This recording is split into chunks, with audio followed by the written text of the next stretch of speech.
எல்லாருக்கும் வணக்கம். நாம இப்ப என்ன பார்க்க போறோம்னா ஒரு சூப்பரான வாழைத்தண்டு கூட்டு எப்படி பண்ணலாம் பார்க்கலாம் வாங்க. நான் அதுக்கு நல்லா காய் வாழை இருக்கு இல்லையா, அதோட தண்டை எடுத்துக்கிட்டேன். அதோட தண்டு நமக்கு ரொம்ப நல்லா இருக்கும், சாப்பிட்றதுக்கு டேஸ்டா இருக்கும். அந்த தண்டை நான் இந்த மாதிரி ரவுண்ட் ஷேப்ல அரிஞ்சுக்கிறேன். இந்த மாதிரி ரவுண்ட் ஷேப்ல அரைகிறப்ப இதுல இருக்கிற நாரெல்லாம் நான் கிளீன் பண்ணி எடுத்துக்கிறேன்.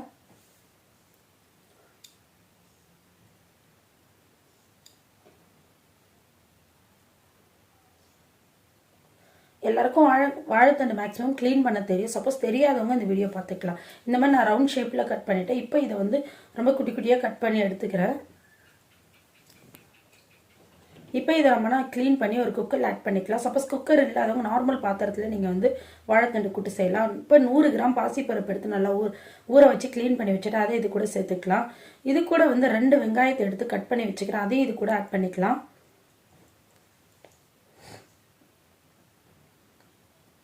இது கூட 2 நல்ல பெரிய சைஸ் தக்காளி எடுத்து கட் பண்ணி வச்சுக்கிறேன். அதையும் நம்ம ஆட் பண்ணிக்கலாம்.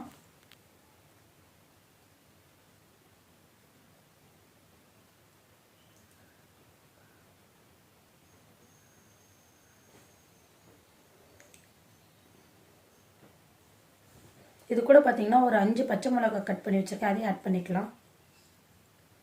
ஆட் பண்ணிட்டு இதுக்கு தேவையான அளவு நம்ம வாட்டர் ஆட் பண்ணிக்கலாம்.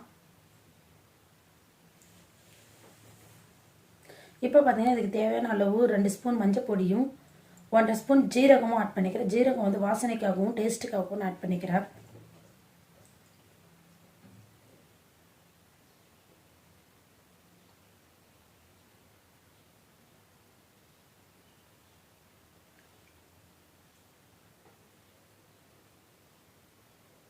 இப்போ நல்லா இதை கிளறி விட்டுட்டு குக்கரில் விசில் போட்டு எடுத்துக்கலாம்.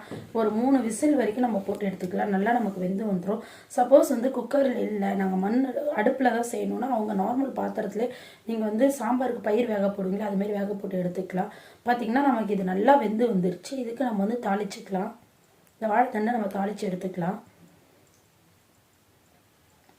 இப்போ இந்த வாழைத்தண்டு தாளிக்கிறதுக்காக நான் ஒரு சின்ன கடாய் எடுத்து அதில் 3 ஸ்பூன் அளவுக்கு நான் எண்ணெய் ஆட் பண்ணிக்கினேன்.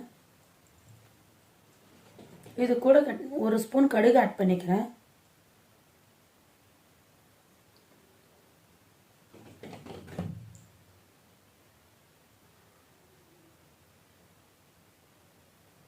இது கூட பார்த்தோன்னா ஒரு 6 குண்டு மிளகாய் வரமிளகாய் கிள்ளி வச்சிருக்கேன். அதையும் நம்ம ஆட் பண்ணிக்கலாம்.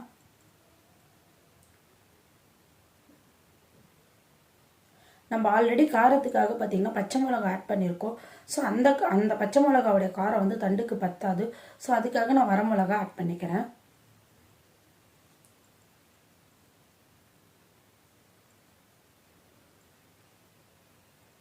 இது கூட பார்த்தீங்கன்னா நான் ஒரு கொத்து கருவேப்பிலை ஆட் பண்ணிக்கிறேன். மிளகாய் நல்லா பொன்னிறமாக வந்ததுக்கப்புறம் நம்ம தண்டில் ஆட் பண்ணிக்கலாம்.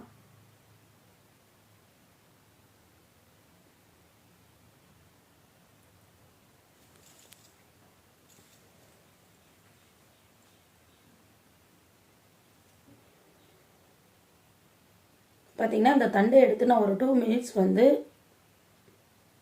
சூடு பண்ணி எடுத்துக்கிறேன்.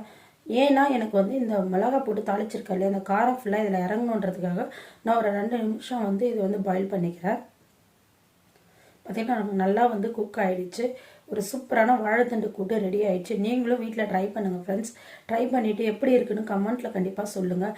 உங்களுக்கு வேறு ஏதாவது ரெசிபி வேணும்னாலும் நீங்கள் கமெண்ட் பண்ணலாம்.